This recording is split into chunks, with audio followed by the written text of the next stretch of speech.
মধ্যে পার্থক্য যে জিনিসটা সেটা হচ্ছে যে আমরা যেটা মূর্তি তৈরি করি পূজা করি, পূজা বলতে গেলে কিছু অনুপ্রেরণা, কিছু সময়ের জন্য। আমরা সব মূর্তিগুলোকে একেবারে ভগবানও মনে করি না, এটা আমাদের ঈশ্বরও না।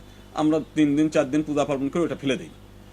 তো আমাদের যারা তৈরি করে এদেরকে ভাস্করই বলে। বলছে যে মূর্তি তো তৈরি করা যাবেই না, সে এক জায়গায় আপনাকে একটা জিনিস আপনাকে পড়ছি, সেখানে আমি একটু আগে আমরা দেখতেছিলাম, সেখানে বলছে যে পূজার উদ্দেশ্যে কোনো মূর্তি খোদাই না করো কিংবা কোনো চেহারার মূর্তি তৈরি না করো, তা পুরুষের বা স্ত্রী লোকের হোক, কিংবা মাটির উপরকার কোনো জন্তুর বা আকাশে উড়ে বেড়ানো কোনো পাখিরই হোক, কিংবা বুকে হাঁটা কোনো প্রাণী বা পানির নিচে কোনো মাছ হোক, আসমানের দিকে তাকিয়ে চাঁদ সূর্য চাঁদ তারা, এক কথায় আসমানে সাজিয়ে রাখা সমস্ত আলাদানকারী জিনিসগুলো যখন তোমাদের চোখে পড়বে, এই সমস্ত সবই নিষেধ করা।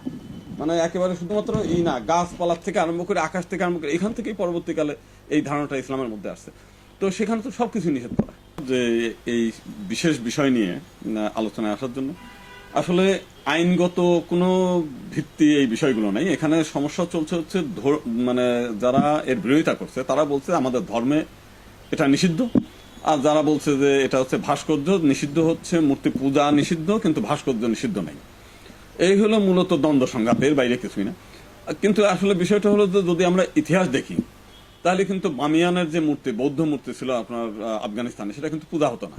তালেবানরা কিন্তু সেখান থেকে সেই ডিনামাইট দিয়ে একবার ধ্বংস করে দিয়েছে।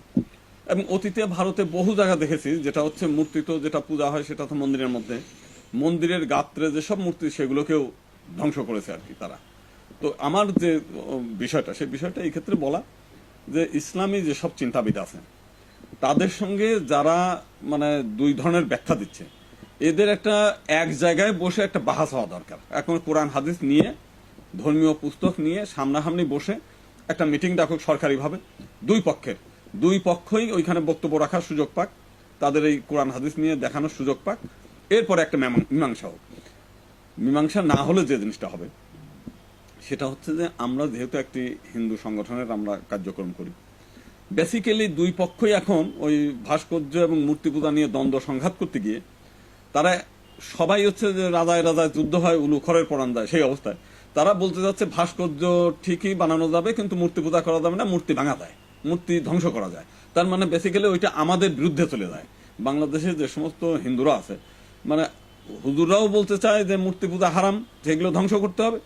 আবার যারা অসাম্প্রদায়িক বলে দাবি করে তারাও কিন্তু ওই ইনিয়ে বিনিয়ে সেইটাই বুঝাইতে যায় ভাস্কর্য ঠিক আছে কিন্তু মূর্তি পূজা ধ্বংস করা যায়।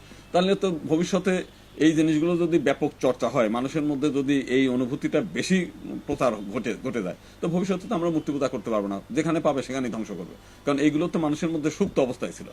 এবং এই উস্কানিদাতা আজকে না, আপনি যদি বাইবেলে দেখেন সেখানে কিন্তু ঠিক এই ব্যাখ্যাগুলোই বলা আছে। বলছে যে মূর্তি তো তৈরি করা যাবেই না, সে এক জায়গায় আপনাকে একটা জিনিস আপনাকে পড়ছি, সেখানে আমি একটু আগে আমরা দেখতেছিলাম, সেখানে বলছে যে পূজার উদ্দেশ্যে কোনো মূর্তি খোদাই না করো কিংবা কোনো চেহারার মূর্তি তৈরি না করো, তা পুরুষের বা স্ত্রী লোকের হোক, কিংবা মাটির উপরকার কোনো জন্তুর বা আকাশে উড়ে বেড়ানো কোনো পাখিরই হোক, কিংবা বুকে হাঁটা কোনো প্রাণীর বা পানির নিচে কোনো মাছ হোক, আসমানের দিকে তাকিয়ে চাঁদ সূর্য চাঁদ তারা, এক কথায় আসমানে সাজিয়ে রাখা সমস্ত আলাদানকারী জিনিসগুলো যখন তোমাদের চোখে পড়বে, এই সমস্ত সবই নিষেধ করা।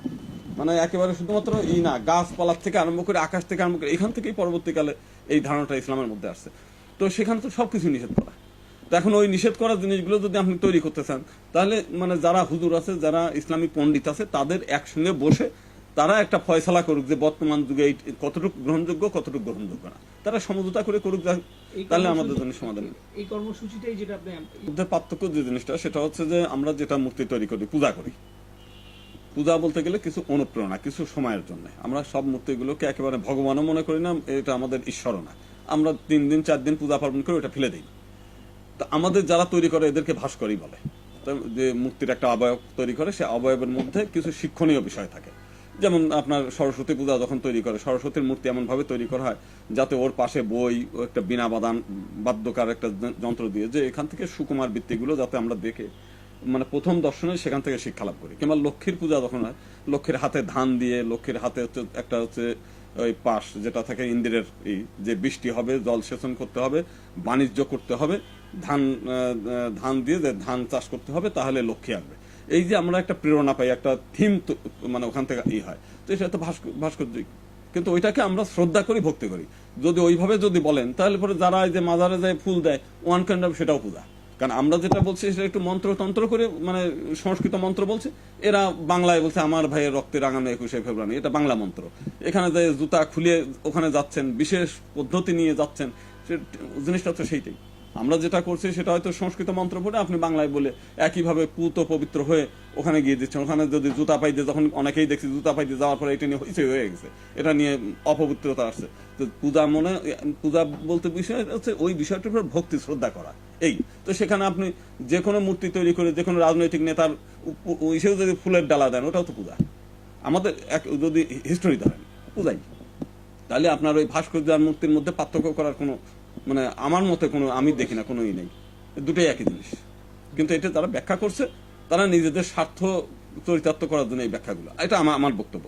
এখন তারপরেও যদি তারা মনে করে যে না এইখানে সূক্ষ্ম পার্থক্য যে কোনো আছে, তাহলে সেটা নিয়ে তারা নিজেরা বসে একসঙ্গে বসে মানে আলাদা আলাদাভাবে মিছিল মিটিং বিক্ষোভ করে জনগণকে খেপিয়ে না তুলে এক জায়গায় বসে সমাধান করা উচিত।